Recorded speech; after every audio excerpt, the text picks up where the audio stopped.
Export kargo kompaniyasi bilan biza ishlaydigan UPS FedEx kompaniyasini farqlarini oshiqcha tushuntirib beraman. Birinchi farqi bu export kargo kompaniyasi faqat aeroportgacha yetkazib beradi.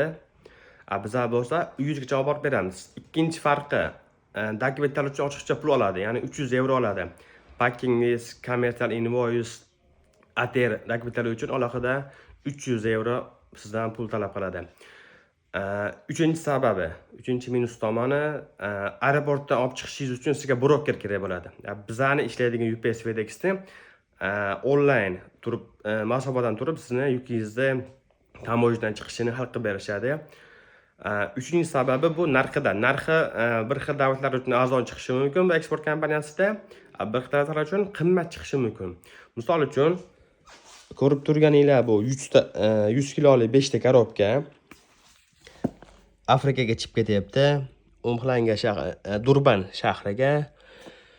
Bu klientimiz ham shunaqa eksport kompaniyasidan yuklarni olib bizaga berdi, chunki bu eksport kompaniyasi Afrika uchun qimmat narx bergan.